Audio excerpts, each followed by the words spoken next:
Bueno, ¿están despiertos? Entre esta luz media tenue y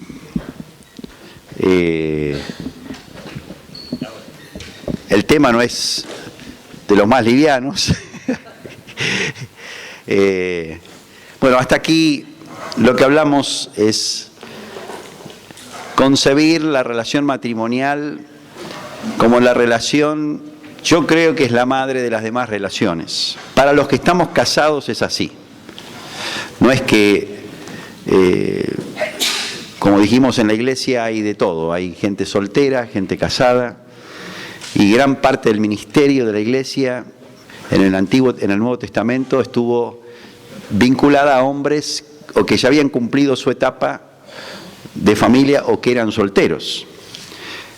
Nosotros nos toca vivir en una generación donde no tenemos grandes modelos de familias, donde más bien tenemos fracasos que nos rodean, donde hemos tenido pocos padres que hayan invertido en nosotros, que nos hayan mostrado un modelo, y necesitamos pedirle a Dios que nos dé la gracia, especialmente los que están casados hace poco y los que todavía son jóvenes. El punto es que todo lo que sembramos, eso vamos a cosechar. Es la ley divina. Si tenés un mate para mí, con mucho gusto lo aceptaré con gratitud, diría Bentley, mi hijo. Resulta que sin trabajo, sin inversión, no hay fruto. Y en una esposa eso se cumple quizás más que en ningún otro lugar. Para una relación de gozo y de plenitud, la química dura poco, las afinidades duran poco. Todo eso tiene un lugar de atracción creado por Dios. Dios le puso al hombre un imán hacia la mujer que es para escribir libros y libros y libros. Inclusive no podemos estar muy separados de nuestra esposa. Pablo dice que no nos separemos solo si vamos a ayunar y orar, pero tenemos que estar constantemente en una relación física, de proximidad con nuestra esposa constante. Y a la vez es una relación compleja en el sentido que somos hombre y mujer. Y eso se entremete en lo físico. Ahora, una relación efectiva y conforme a la Escritura siempre va a redundar en una buena relación física, en una relación donde la proximidad no es solo física, sino que se junta el espíritu, el alma y el cuerpo. Hoy en día el campo sexual es como que se disocia como un elemento fisiológico. Creo que vos vas a hablar de eso mañana. Pero en realidad Dios concibió la relación física como parte de un todo mucho mayor, donde es una unidad con ella, con su cuerpo, pero también con su espíritu, con su alma y con su espíritu. Y es ahí donde Dios nos quiere llevar, a una apreciación profunda de unidad. Pero decíamos que nuestra relación con los demás es solo producto de una relación íntima con Dios. Las relaciones en este mundo, con cualquiera sea, son todas superficiales y temporales y limitadas a la paciencia y a otros aspectos que tienen que ver con la naturaleza humana. O sea, estamos a merced de la carne. Porque sin Dios estamos muertos. Cuando Dios le dijo a Adán, si de él comieres, morirás. Le habló de dos tipos de muerte. La muerte física, pero también una muerte en vida. Pablo dice, si vivimos conforme a la carne, moriremos. ¿A qué se está refiriendo? A una muerte espiritual. A una incapacidad de tener vida. Y la vida es relacional. Estábamos muertos en nuestros delitos y pecados, incapacitados para hacer la voluntad de Dios. ¿Qué es la voluntad de Dios? Se resume en amar. Se resume en ser siervo del otro. Se resume en ir otra milla. Se resume en amar en adversidad, no en química. El amor que resume todos los mandamientos y toda la voluntad de Dios no es una expresión de química. Recién estábamos hablando con unos muchachos y hay uno que es cajero y dice que alguien le dijo, y me separé porque el amor se acabó. En realidad el amor seguramente nunca estuvo la química. El amor es algo que requiere un trabajo, requiere una dedicación. Es lo que hizo Jesús con su iglesia. Entonces, para poder amar, yo necesito ser una nueva criatura. No puedo ser un ser que ama si soy carnal, si todavía no moría mi yo. Y esto se aplica fuertemente en la relación matrimonial. Se da en todas las relaciones. Las relaciones de amor verdadero son solo posibles en Cristo, en la muerte del yo, la muerte de la carne. Créanme, hermanos, el amar a nuestra esposa es una parte esencial para los que estamos casados del Evangelio. Y si yo no tengo una relación con Dios y quiero dar mi amor solamente del pozo bajito que tengo en mi alma, no alcanza. Porque ese amor que viene del yo, ese amor que viene de la química, que viene de las ganas, tiene patas cortas. Pero el amor que hemos recibido de Dios, el amor que Dios nos ha dado a nosotros y con el cual nosotros tenemos que abundar más y más, dice Pablo, que excede todo conocimiento, porque es el amor manifestado de un Dios a nosotros. Es con ese amor, maridos amen a sus mujeres como Cristo amó a la iglesia y se entregó a sí mismo por ella. Solamente podemos relacionarnos con otros en la medida en que estamos relacionados con Dios. La vida en Cristo acaba con la muerte espiritual. La vida en Cristo nos da la buena noticia de que lo que era imposible para la ley porque era débil por la carne, en Cristo se hace posible. ¿Y qué es esto? Andar en el Espíritu. Si yo salgo a la mañana y tengo una mente carnal, estoy ocupado con mis cosas, y ¿qué me pasa? No estoy diciendo algo hipotético. Salí apurado, no me puse a meditar, no me puse a buscar al Señor, y automáticamente surgen en el día todos los yuyos del egocentrismo. Empiezo a pensar en lo mío, y las cosas empiezan a molestarme, y me empiezo a fastidiar. Y cuando llego a casa, lo último que quiero hacer es edificar, bendecir. Estoy agobiado con mi propia vida. ¿Qué falló? Falló la vida en el Espíritu. Falló conectarme con el ser que me amó y que es mi Padre. Y solo de Él viene la fuerza para que podamos volver a casa y no traer las cargas, los fastidios, sino venir a edificar. Entonces, yo me crié en un hogar donde papá era así. Papá tenía una vida espiritual tremenda. Él le fluía el espíritu, tenía cuerda para rato. Y él llegaba a casa y era maravilloso.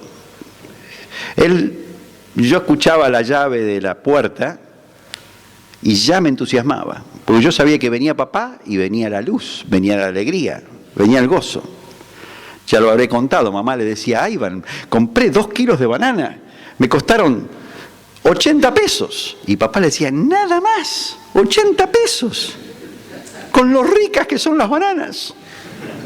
¿Vos sabés lo que es una banana?, decía papá. Una banana tiene una cantidad de vitaminas, de minerales, y le llevó tanto tiempo estar adentro de la planta, y los hombres fueron, las recolectaron, las pusieron en cajas y las trajeron de Ecuador. 80 pesos, nada más.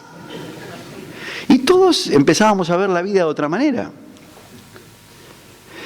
Él tenía una gracia que era espiritual. No era que él estaba haciendo terapia con nadie, nadie le enseñaba capacidades para ver cómo tratar a una mujer, 10 pasos para ser romántico. Él estaba en Cristo. Y este es el secreto número 1. Con el agua de nuestro propio pozo no llegamos a nada.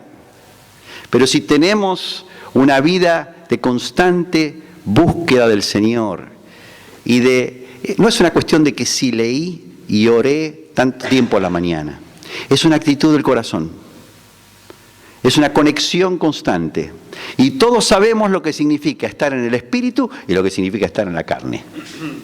Todos nosotros lo sabemos. Entonces, somos omisos cuando llegamos a casa y venimos con el tanque vacío. No tenemos ninguna pregunta para hacer, no tenemos ninguna cosa para decir. Solo vamos a tener la inercia de llegar cansados, arrastrando los pies. No es que no hablamos nada, decimos, hola, ¿cómo te va? Y es un día único, es una oportunidad que Dios nos da para poner una semilla de gozo, una semilla de paz. A veces significa tratar cosas que están sin tratar. Pero nunca venir con el tanque vacío. Vengamos a casa pidiéndole al Señor, Señor, yo vuelvo a este hermoso lugar que tú me diste, a una esposa que yo no merezco. Yo hallé el bien, vos me lo diste. Enséñame a cuidarla, enséñame a honrarla, enséñame a tratarla como vos trataste a la iglesia. Es la actitud que tenemos para volver a casa. Permanecer en Cristo significa 2 cosas: estar bien unido al cuerpo, estar bien unido a la palabra y estar conectado en oración con el Señor. Cristo tiene cuerpo. Cristo, dice, es cabeza del varón y el varón cabeza de la mujer. Esto no es solamente una línea de autoridad, pero también el hecho de ser cabeza muestra cuán fuertemente unidos estamos a Cristo y la esposa a nosotros. Es decir, es una unión muy fuerte. Entonces, la vida hacia nuestra esposa pasa por nosotros, de Cristo hacia ella. Dice, para santificarla, habiéndola purificado en el lavamiento del agua por la palabra. Está hablando de cómo Cristo trató a la iglesia, a fin de presentársela a sí misma una iglesia gloriosa, que no tuviese mancha, ni arruga, ni cosa semejante, sino que fuese santa y sin mancha. Así también los maridos deben amar a sus esposas. Uno se pone a pensar, Cristo murió por nosotros, nos dejó sus palabras. ¿Qué respuesta ha tenido la iglesia hacia Cristo? Uno mira la iglesia en general, yo personalmente no tengo la impresión de verla gloriosa, sin mancha, sin arruga, ni tampoco creo que así la vio Jesús humanamente hablando. Terminó en una cruz y Él se fue al cielo y está desde allá rogando por nosotros. El hecho de que ruega por nosotros quiere decir que no ve que todavía hemos llegado a lo que Él quiere. Ese es el trabajo de un esposo. Es el trabajo que Dios nos pide hacer a nosotros. Eso implica una fe, tener la fe de que va a ser santa, sin mancha, sin arruga. Y no puedo hacer el trabajo si pienso que voy a fracasar. No puedo dar mi vida si pienso que no va a valer la pena, que no va a servir, que no va a ser santificada. Entonces, ser como Jesús implica tomar las actitudes que Jesús tuvo hacia su novia, a la que Él va a tomar un día en el cielo y se va a casar con ella. Y nosotros tomamos el modelo de Él, y el modelo de Él es: te voy a santificar, te voy a purificar. ¿Y sabes cómo lo voy a hacer? Dice, purificando, habiéndola purificado en el lavamiento del agua por la palabra. Y acá viene el gran tema, es lo que hablamos. ¿Cómo lo hablamos? ¿Cómo lo decimos? ¿Qué palabras tenemos? Pedro le dice a Jesús: ¿a dónde nos vamos a ir? Vos sos el único que tiene palabras de vida eterna. No hay otro lugar, no hay otro que las tenga. Nosotros tenemos palabras de vida eterna.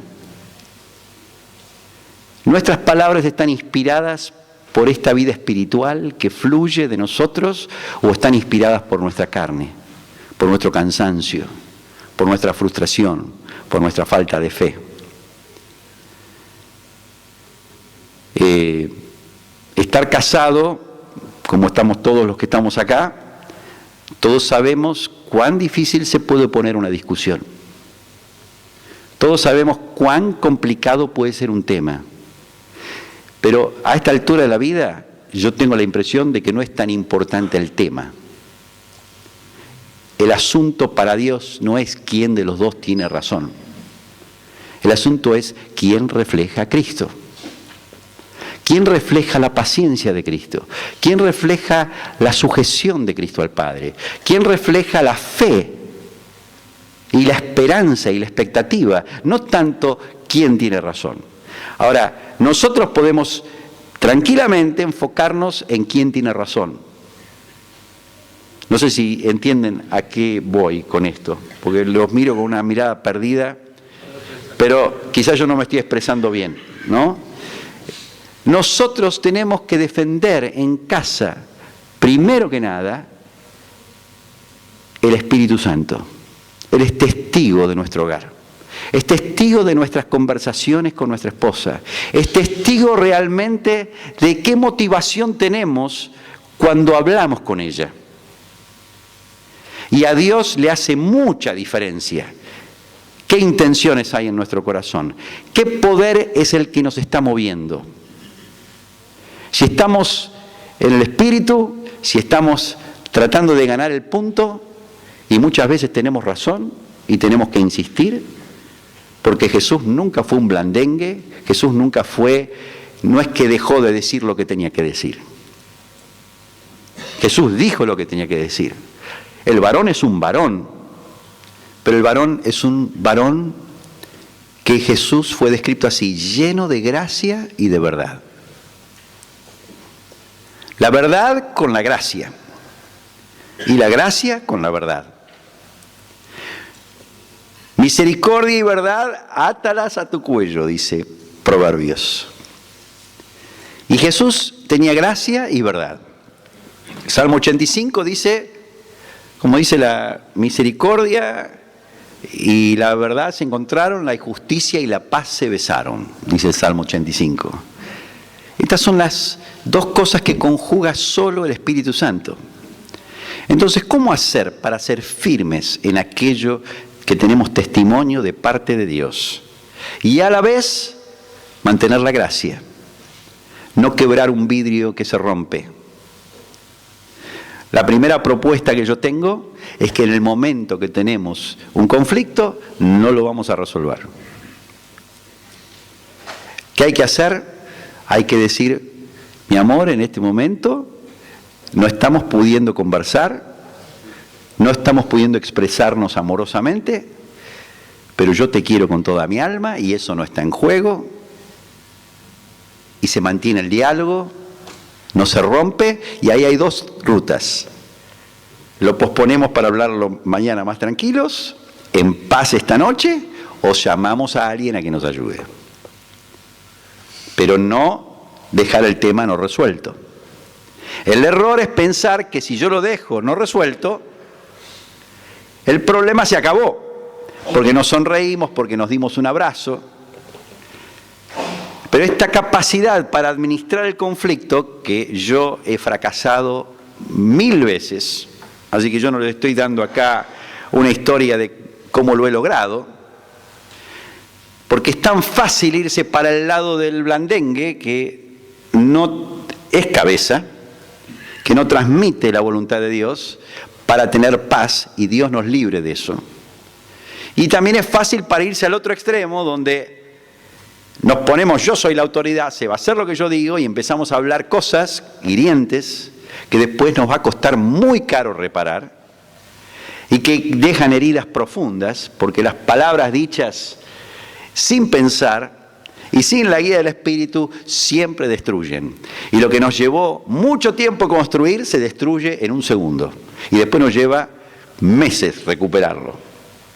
¿Es así o no es así? Entonces, la administración de esta situación manifiesta muchísimo nuestra capacidad para traer la voluntad de Dios a casa. Nuestra capacidad para mantener la misericordia y la verdad juntas manifiesta nuestra capacidad para obedecer a Cristo. Porque eso es lo que hace Él. El Espíritu Santo tiene varias maneras de tratarnos. Nos corrige, nos anima, nos consuela. Y Él no es experto en ninguna de las tres. Él hace las tres. Y las hace bien todas. Nosotros a veces somos expertos en una. Somos los buenos correctores, ¿no? Le sabemos decir a la gente lo que la gente tiene. Y andamos mirando a cada uno, este es no sé qué, este es no sé el otro. Pero no tenemos la gracia de hacer nada para que eso cambie. No tenemos la gracia para orar por esa situación, para hacer que el otro cambie.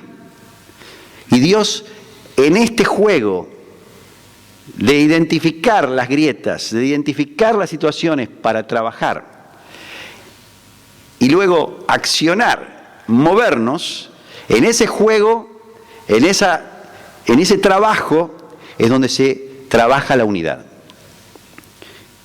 La unidad va a ser producto de resoluciones y no producto de conflictos no terminados.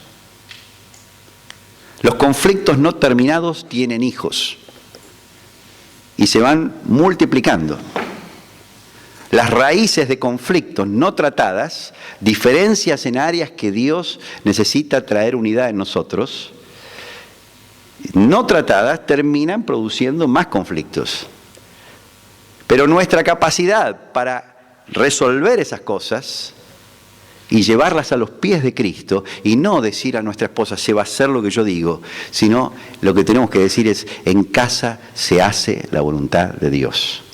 No nos peleamos por el color de una pared, no nos peleamos por una lamparita que hay que poner, no discutimos por cosas que no son las que a Dios le importan, sino discutimos en el buen sentido, ¿no? Nos deben preocupar aquellas cosas que a Dios sí lo honran o lo deshonran. Entonces, el que haya esposa, haya el bien. Y es una herencia de Jehová la mujer prudente. Una mujer prudente no es que me casé con una mujer prudente y después pasaron los años y me aguantó toda la vida o soportó toda la vida, sino yo creo que la prudencia en la mujer también se aprende. Y es producto del ejercicio de una relación con un marido que interpreta que esa mujer es la relación más importante que tiene en la vida, que una vez que se casó no hay otra alternativa y que buscar la unidad con ella es la primera cosa que uno tiene que buscar. Obviamente unidad en el reino, no unidad de opiniones, y invertir en eso, ¿no? Entonces, pasar tiempo con la esposa. No es tiempo cuando tengo un conflicto que tengo que resolver. Debe ser natural para nosotros tomar a nuestra esposa y tener alguna forma que cada uno idee de poder conversar, y no necesariamente de conflictos. Temas de conversación: ¿cómo estás? ¿Cómo te estás sintiendo? ¿Qué es lo que está preocupando? Esto es lo que yo estuve pensando. ¿Qué te parece esto que estoy sintiendo de parte de Dios? A esto le tenemos que agregar el ánimo de decir: qué bien que trataste la situación tal, con tal chico, con tal nene, o con tal hermana. El ánimo de decir: gracias por el trabajo que haces. Yo me casé con una mujer que se desvivió por poner comida sana en casa. Y siempre se ha preocupado por la salud de los hijos y la manera en que comen. Y yo soy un desastre a la hora de comer. Yo quiero crema, chocolate y dulce de leche. Y siempre sin querer, pero le arruino el plan. Y ella no se queja. No hizo una batalla contra mí en casa. Ella me sirve la crema, me sirve el dulce de leche, él lo sabe bien, a veces con un poco de recelo, pero los chicos casi nunca han ido al médico. Y hay que reconocerlo, hay que alabarla, porque dice que la mujer, como dice la mujer virtuosa, es digna de alabanza. Nosotros tenemos que alabarte, no podemos ser expertos en tratar conflictos cuando no hemos apoyado aquello que es de Dios en ellas y que es merecedor de ser exaltado, ¿no? Entonces, qué lindo lo que te pusiste, qué hermosa que estás, qué bien cómo te has cuidado para mí, qué bárbaro que yo sea tu esposo, que vos seas solo para mí, y qué bien que estás tratando estas situaciones. Todo lo que es digno de alabanza, el Espíritu Santo lo afirma y nos tiene a nosotros como ministros de esto. Y todo esto hace que la relación fluya, y cuando hay conflictos no hay un abismo, no hay un precedente de desprecio, de heridas, de indiferencia, porque déjeme que le diga una cosa: lo peor que pueden hacer con una mujer es ser indiferentes, es no ser expresivos, es sentarse con una mirada perdida. Yo, cuando estábamos pasando por una situación muy difícil en casa, pasé como 6 meses, 1 año, no sé cuánto fue, hasta los chicos me decían: papá, ¿qué te pasa? ¿Estás callado? ¿Estás mirando para otro lado? Estamos en una conversación y vos no estás. Y yo les decía: perdónenme, pero no, había como una falta de fuerza en mí, no sabía cómo ponerle onda, y afectaba mi casa, afectaba el ánimo de mis hijos, de mi esposa. Y yo estaba demasiado inmiscuido en asuntos míos. Y me costó caro. Me costó caro levantar el barrilete después. Porque la indiferencia, el no pronunciar palabras de vida eterna, produce muerte, produce desánimo, produce la sensación de no ser amado. Y una mujer se ancló a nosotros, dejó a todos los demás, se unió a nosotros y depende de nosotros. No puede tener iniciativa propia, no puede ir a hacer cosas si no está en sujeción a nosotros. La posición de la mujer hay que entenderla. A veces la invitamos a seguirnos y después no vamos a ningún lado. Después no tenemos ninguna propuesta. Y hay mujeres que tienen mucha inteligencia, mucha gracia, y se encuentran con nosotros que todo eso se limitó, porque no vamos a ningún lado, porque no estamos siendo guiados por el Espíritu, porque no estamos unidos a otros varones correctamente, porque no estamos trayendo realmente el reino a casa, pienso yo. Entonces, estas 3 canales, el consuelo, el ánimo y la corrección, implicaría que nosotros tuviéramos claro qué áreas de nuestra relación matrimonial y de nuestro hogar irían en cada una de estas, bajo estos títulos. Y nos propusiéramos hacer una lista, cosas a animar, áreas a consolar y áreas a corregir. Y llamemos a estas 3 listas mi sacerdocio en casa. Hay una pregunta. Y animar. La diferencia entre el ánimo y el consuelo son parecidos, pero el ánimo es más alabar aquello que está bien. Y consuelo está más del lado de curar heridas. Y corrección tiene que ver con la edificación, que es poner lo que falta. Estas 3 cosas son las cosas que hace el Espíritu Santo con nosotros. Generalmente, primero nos consuela, después nos anima y después nos corrige. Yo no creo que podemos corregir a alguien si nunca hemos animado, nunca hemos consolado. Eso lo hace cualquiera. El diablo se llama el acusador de los escogidos de Dios. Saber ver lo que está mal no es ninguna gran virtud. La gran virtud es reparar lo que está mal.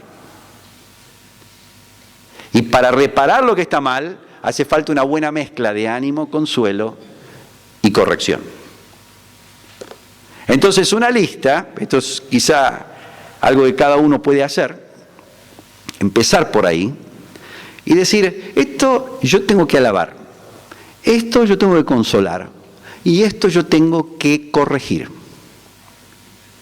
Y esa lista requiere dedicación, oración y trabajo. Son los elementos que tienen que ser la brújula de nuestro accionar en casa. Y esto lo tenemos que tener primero, número 1, con nosotros. Áreas que tengo que corregir. Áreas que necesito ser curado. Que tengo que hablar con quienes nos acompañan. Y luego tengo que tener esta lista para mi esposa y tengo que tener esta lista para mis hijos.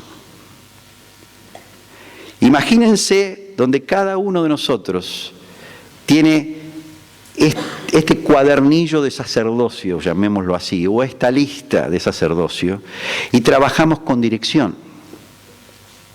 Y venimos a casa sabiendo lo que tenemos que hacer. Así de sencillo. Cuando tenemos que salir a pagar cuentas, ya sabemos qué cuentas faltan pagar, ya sabemos qué cosas vamos a hacer a lo largo del día, pero muchas veces volvemos a casa y no tenemos ningún plan de acción. Yo estoy proponiendo acá un cuaderno donde cada uno de nosotros puede ser un documento en el teléfono, puede ser un cuadernillo que ustedes guardan por ahí, es algo que nadie puede ver, es algo que no le vas a mostrar a nadie, es algo que es tu vida de oración, tu sacerdocio sobre tu casa. Y estos temas, todos, cada tanto uno va, mira esa hoja, ve qué progresos hubo, anota qué progresos hubo y va tachando cosas que ya se fueron resolviendo, alaba al Señor, glorifica el nombre de Dios por el fruto que dio y normalmente aparecen nuevos. Las etapas de los chicos van cambiando y eso trae nuevas diferencias con nuestra esposa, aparecen nuevas amenazas, aparecen nuevos elementos en la vida y la vida va cambiando todo el tiempo y hasta que nos muramos va a ser así. Mientras estemos en esta tierra, ese cuaderno va a seguir funcionando. Pero primero tenemos que volcar nuestro corazón ante Dios y decir, yo soy un ministro tuyo. Y lo que estoy diciendo acá es lo que haríamos con un discípulo, lo que haríamos con un grupo de hermanos que estamos cuidando. Y lo que estoy simplemente agregando es que hay que poner a la esposa en ese círculo. Y que hay que poner a los hijos en ese círculo. Y que deberían ser los primeros de la lista. Yo hago eso también con hermanos que estoy cuidando. No es que lo hago solo con mi esposa y con mis hijos. Y siempre lo hice. Yo, acá tenemos a Iván, que es hijo mío, y de él tengo desde... Él no sabe, pero yo tengo un historial de Iván,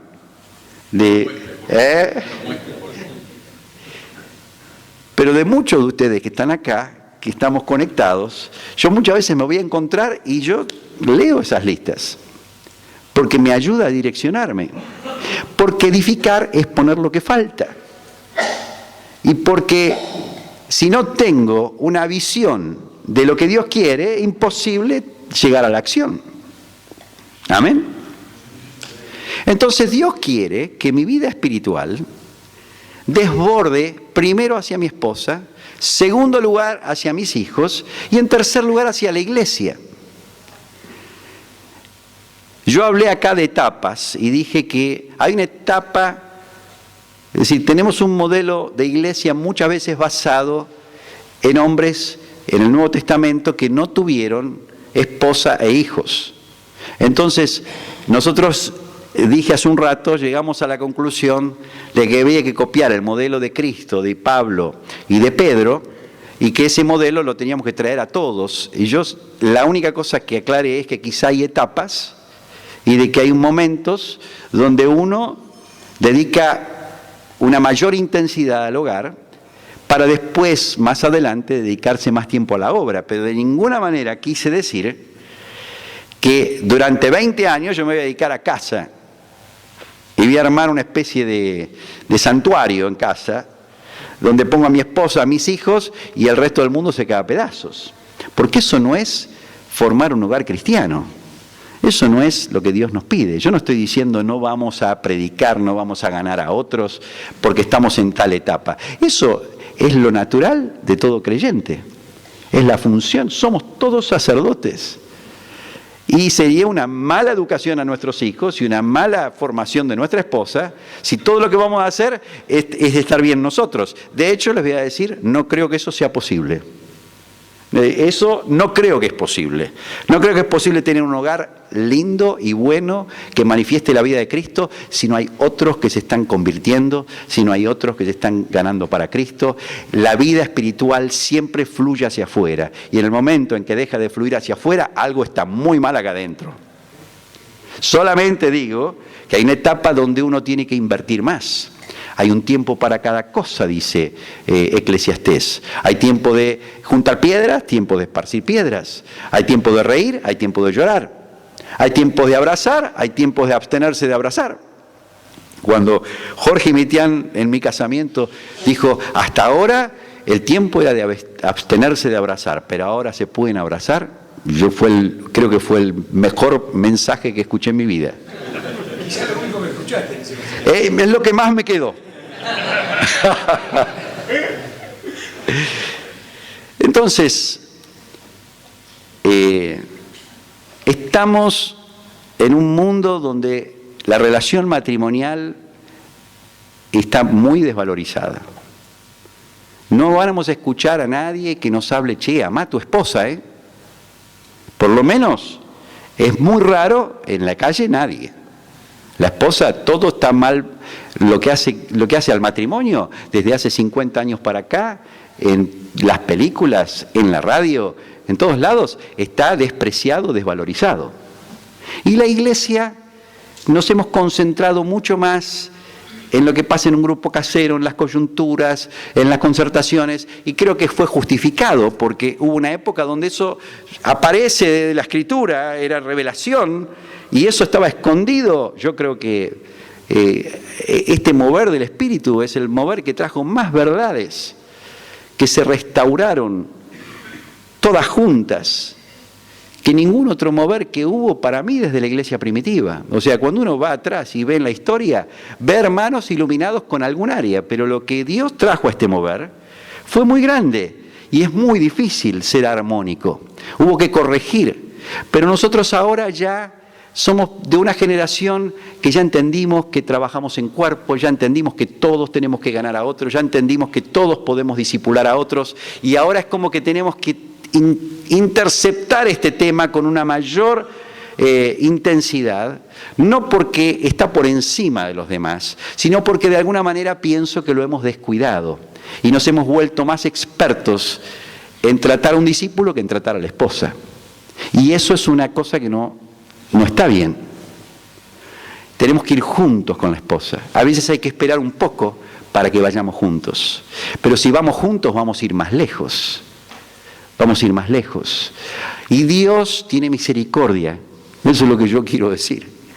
Es decir, Dios supera nuestras inconsistencias, nuestras incapacidades. Dios es la única fuente que en el momento más oscuro nos trae la luz. Pero requiere que cuando nos volvamos a casa y el tema está resuelto, requiere un constante labrado y preparación de suelo para lo próximo, porque en cuanto terminamos de edificar lo que hemos alcanzado, el Señor nos pone otro ladrillo más y otro ladrillo más, porque Él está en el negocio de llevarnos a la imagen de Cristo. Y no hay ninguna relación, creo yo, para los que estamos casados. No estoy refiriéndome al resto de la iglesia, a los jóvenes que están en la iglesia o a personas solteras que ya tienen edad, pero para aquellos que estamos casados y que escogimos este camino, que Dios nos dio una esposa y nos halló el bien y nos lo trajo a nosotros, para nosotros no hay otro camino, es con ellas. Y tenemos que aprender a valorar lo que Dios puso a nuestro lado. Y en aquello que ellas tengan que ser corregidas, que no nos vean a nosotros, sábelo todos. Que sepan que estamos sujetos también. Que nosotros también. En la iglesia no es el lugar donde se sujetan las mujeres. La iglesia es el lugar donde todos estamos sujetos a Cristo. No se hace la voluntad nuestra, se hace la voluntad de Dios.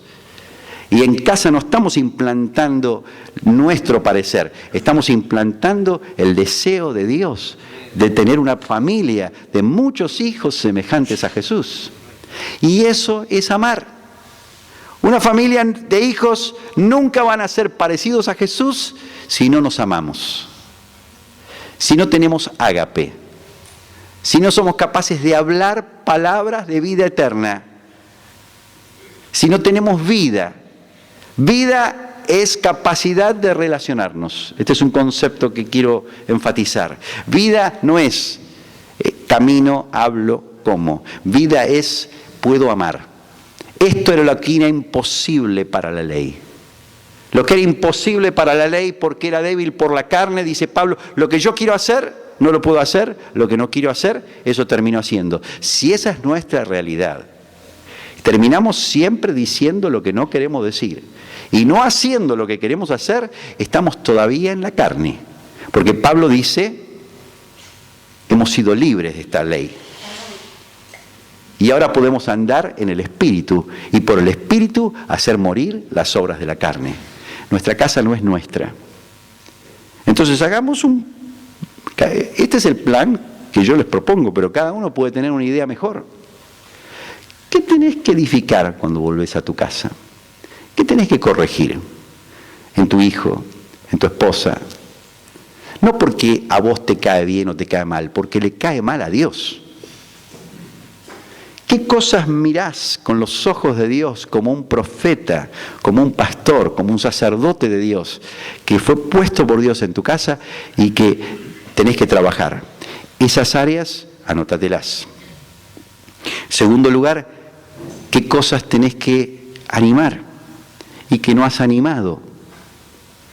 Cosas que se hicieron bien en tu esposa, en tus hijos, y que necesitas afirmar el corazón y decir, muy bien, este es el rumbo, esta es la prueba de que vos estás caminando en Cristo.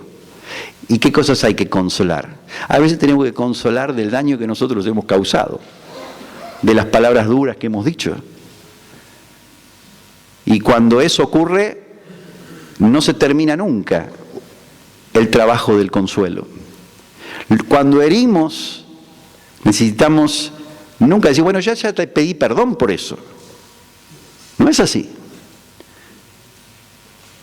Si te vuelve a recordar algo que hiciste mal y está herida por eso, dedícate a sanarlo.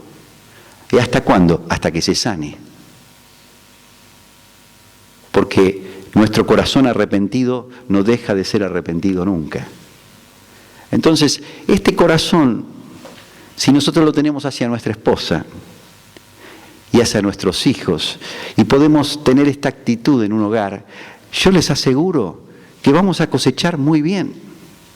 Nuestros hijos van a seguir a Cristo. Y nuestra esposa se va a encontrar durmiendo con Jesús. Lástima que viene con el paquete de los errores que somos nosotros, pero dice, bienaventurados los que lavan sus ropas. Los errores van a estar. Lo que no se puede hacer es considerarlos normales. No reparar el daño que causamos. Pero aún así, cometiendo errores, si tenemos un corazón humillado y tenemos un corazón que busca encauzar la voluntad de Dios en casa, el amor, dice, cubrirá multitud de pecados. Así que yo creo que Dios nos da en el amor, en la misericordia, en el perdón y en el arrepentimiento cuando hemos cometido algo mal, la solución para todos los males de este mundo.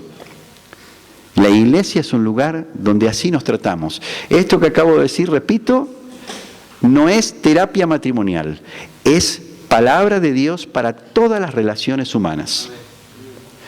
Pero pienso que las hemos metido más en otros aspectos y hemos dejado de lado las relaciones, estas aplicaciones con la esposa. Entonces, no seamos omisos, no pensamos que si no hacemos esto vamos a cosechar. No pensemos que dejar las cosas sin tratar, sin animar lo que hay que animar, sin consolar lo que hay que consolar y sin corregir lo que hay que corregir, que nos va a ir bien.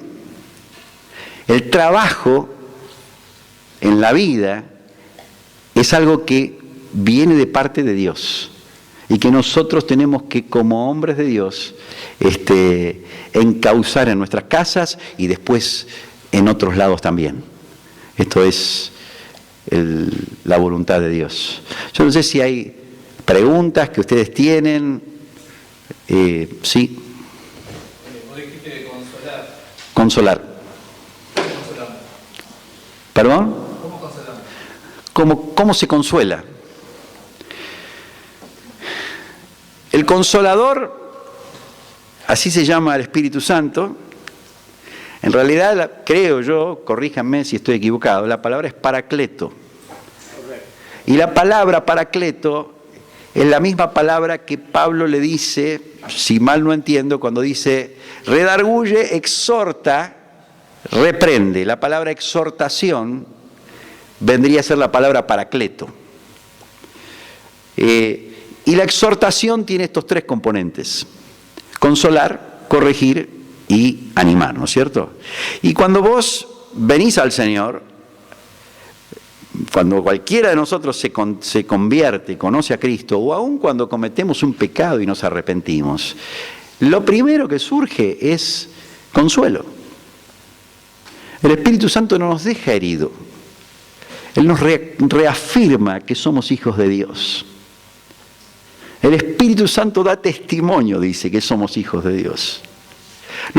Nos lleva a lo que somos, en esencia. Y nos saca del foco del problema y nos pone en un campo mucho más grande. Consolar, para mí, tiene que ver con mostrar el cuadro inmenso. Nuestra esposa, nuestros hijos están a veces obsesionados con un punto, con un pequeño círculo, y nosotros necesitamos hacerles ver cuánto el Señor los ama, cuánto el Señor está alegre por tal o cual cosa, cuánto las amamos nosotros, si estamos hablando de una esposa, ¿no? El amor incondicional que nosotros tenemos por ellas. Y curar las heridas. Sí. La palabra consolar, que significa paracleto, consolador, la verdadera traducción para entender, porque ustedes saben que el griego es más complicado que el castellano, sería el que está al lado nuestro en el momento de la prueba. Eso sería el paracleto. Necesitamos ser consolados porque estamos desconsolados.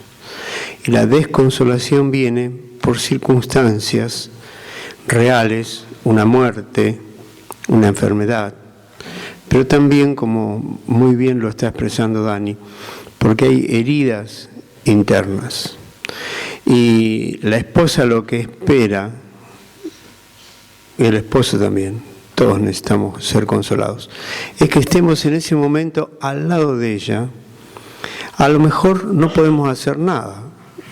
Ustedes vieron que vamos a un velorio. Me tocó ir al velorio de mi vecina, no de mi vecina, del hijo de mi vecina. ¿Y qué se puede hacer? Abrazar a los vecinos y estar al lado de ellos. Y bueno, cuando se enteraron de que había muerto el hijo de 48 años, lo primero que hicieron es venir a casa a las 10 de la mañana. Y vinieron con otros vecinos que se enteraron. Y yo dije, vamos a orar por esto. Y después en el velorio de la noche me dice, eso que vos hiciste a la mañana, porque muchos no entienden, me trajo la paz que yo necesitaba porque me estaba desesperando. Creí que me iba a volver loco, me dijo mi vecino. Entonces, ¿qué es esto de consolar? Estar al lado en el momento de la angustia, de la preocupación, de la pena, y llevar una palabra que anima. Perdóname que te digo, perfecto.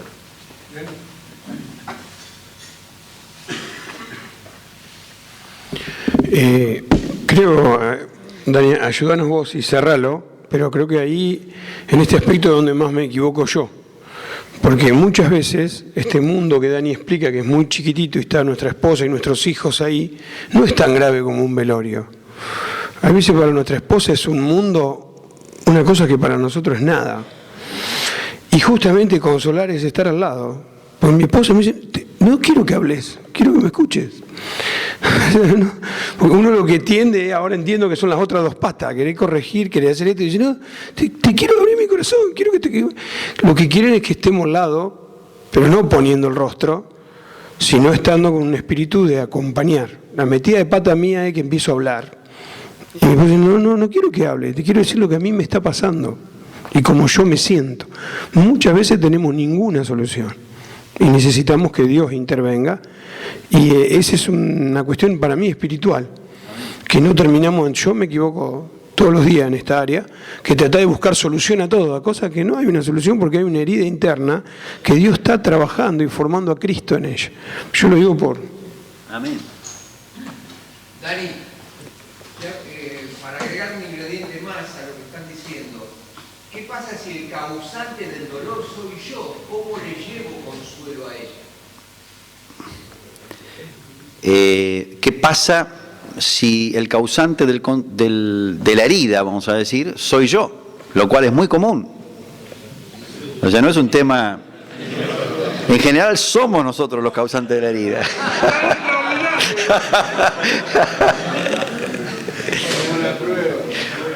O hemos sido omisos, o nos hemos pasado de rosca, o hemos dicho algo que las hirió, y algo que no vino del Espíritu, ¿no? Pues no hay que consolar aquello que viene del Señor y que Dios nos ha puesto en el corazón para edificar.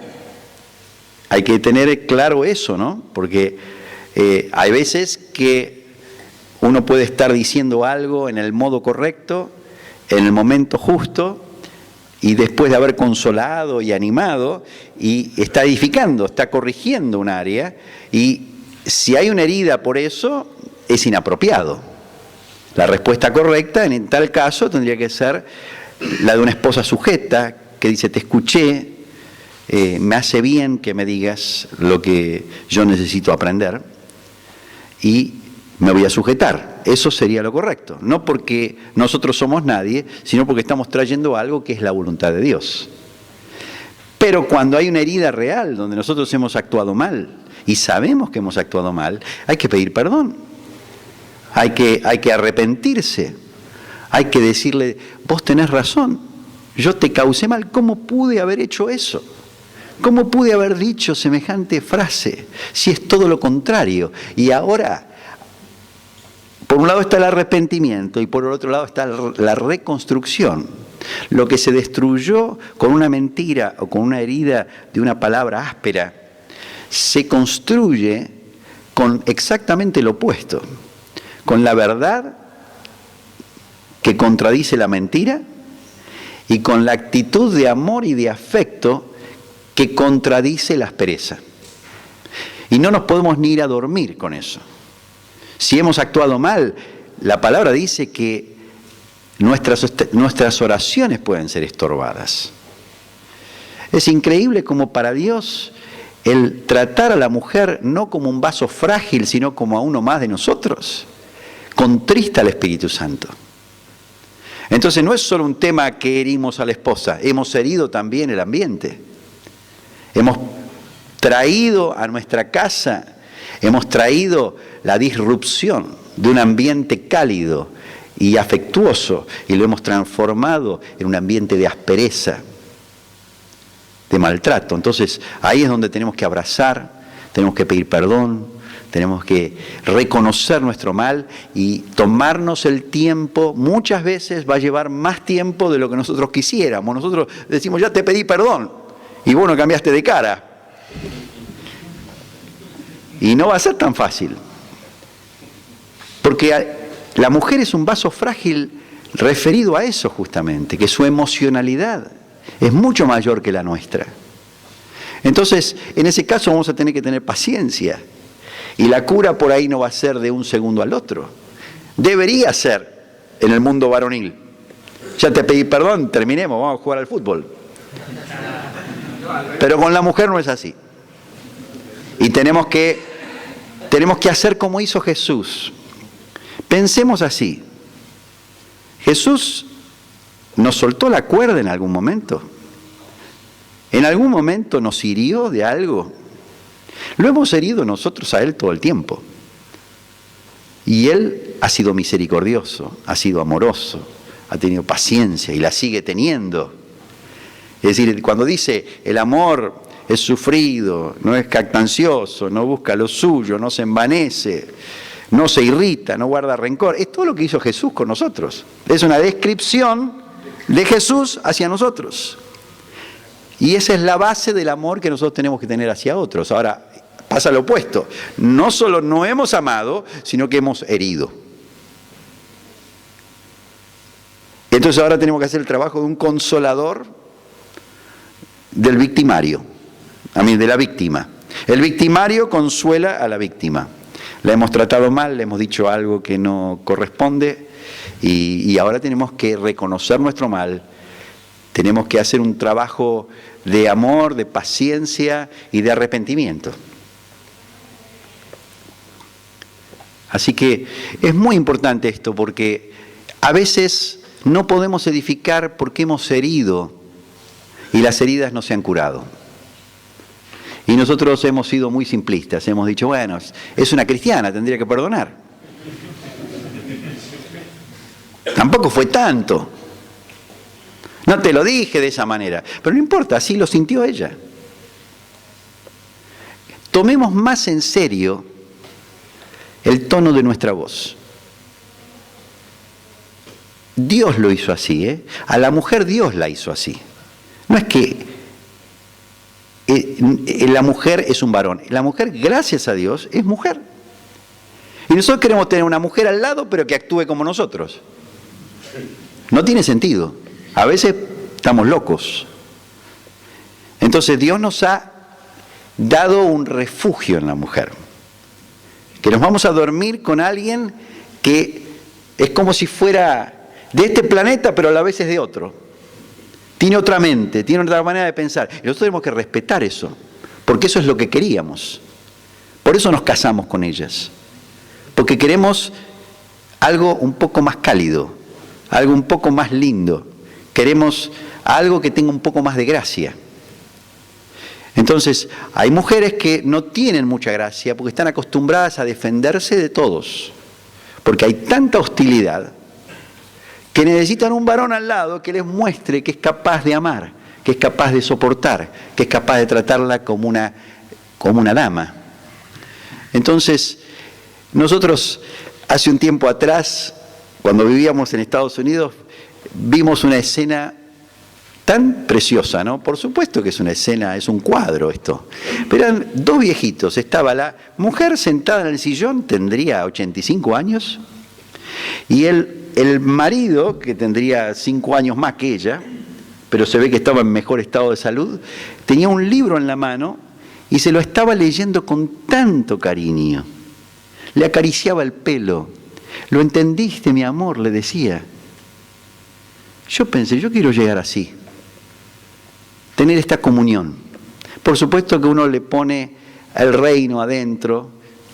Es probable que ellos fueran cristianos, porque en Lexington el 80% de la gente es miembro de alguna iglesia.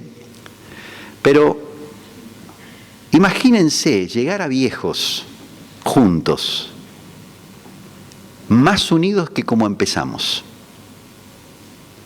Imagínense que cuando tengamos 80 años tengamos más gracia que cuando teníamos 30.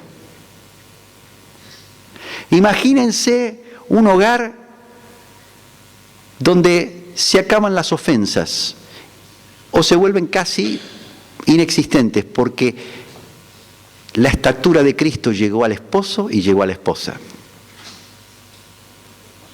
Eso sería lo natural. No es natural que a medida que nos vamos poniendo más viejos, nos vayamos poniendo más ásperos, más fastidiosos. Si Cristo está en nosotros, la muestra de que está en nosotros es que manifestamos el carácter de Cristo. Y no hay relación como en el matrimonio. Más vale que arreglemos el matrimonio si no lo tenemos en orden y que nos empecemos a hacer un cuaderno de lo que hay que arreglar. Empecemos a notar qué cosas hice mal, qué tengo que reparar, qué omisiones, qué falta de cuidado, qué indiferencia tuve, qué cosas no alabé, qué cosas no consolé. Y en el hacer esto va a haber una transformación de nuestras vidas. No solo va a ser beneficiada nuestra esposa, Dios se va a dar cuenta que estamos en serio. Y el Espíritu Santo va a venir con un poder, con una gracia mayor. Y se va a vivir en casa, en la intimidad de nuestro hogar, la vida del Espíritu. El matrimonio está para ser disfrutado. No está para ser una condena como lo planifica el diablo en toda película que veas. El matrimonio es una bendición de Dios, es el arte más grande de Dios en toda su creación. No hay cosa más hermosa, más linda que un matrimonio. De hecho, todo termina en una boda. La boda del Cordero se llama. Y a la iglesia la va a llamar su esposa. Entonces, los que estamos casados, yo todavía estoy pidiéndole al Señor que me muestre la forma de sonar equilibrado con esto y no que parezca que estoy con un solo tema en la cabeza y que pienso que el matrimonio es lo único que hay que tratar. Yo hablo de esto porque es lo que siento que en este momento tengo que hablar. Y además estoy rodeado de hermanos que gracias al Señor están hablando constantemente muchas otras cosas que yo no hablo, pero las hablaría si ellos no las hablaran, porque son tan necesarias y tan importantes, o más importantes, porque si no tuviéramos iglesia no habría esperanza para ningún matrimonio. Si no tuviéramos coyuntura, si no tuviéramos grupos caseros, si no tuviéramos cuerpo, ¿a dónde iríamos? Pero teniéndolo, y teniendo pastores, apóstoles, evangelistas, y teniendo relacionamientos en el cuerpo y estando viendo que el mundo necesita a Cristo, plantemos, por favor, el reino en casa. No salgamos a predicar a otros lo que no estamos dispuestos a vivir. Si le vamos a predicar a alguien que Cristo puede reinar en su hogar, por favor, que reine en el nuestro. Sería una locura otra cosa. El otro día estábamos en Mendoza hablando de esto, se produjo una linda charla. Porque yo era el grupo de obreros, entonces había un grupo más reducido, y entonces, pará, me decían, vos me estás diciendo que no tengo que salir a la calle, vos me estás... No, le decía yo no te estoy diciendo eso.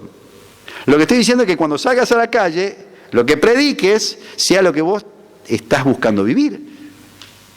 La única cosa que yo no estoy de acuerdo es que vos salgas a la calle a predicar un evangelio que vos no obedeces. Nada más. Pero por favor, obedecelo en casa y salí a la calle. Y nos matábamos la risa porque se volvió muy jocoso y nos divertimos de verdad. Pero el punto es necesitamos que nuestro corazón se vuelque hacia nuestras esposas. Dicho esto, el fin del discurso es... Bueno, ¿hay alguna otra pregunta?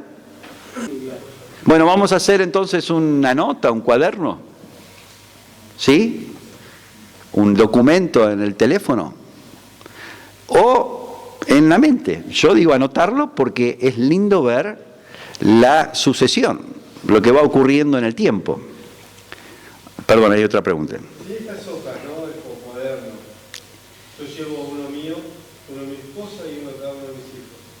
¿El de los hijos lo comparto con mi esposa o solamente con mi esposa? Sí, las áreas que estás tratando con los hijos la tienen que tener en común. Sí.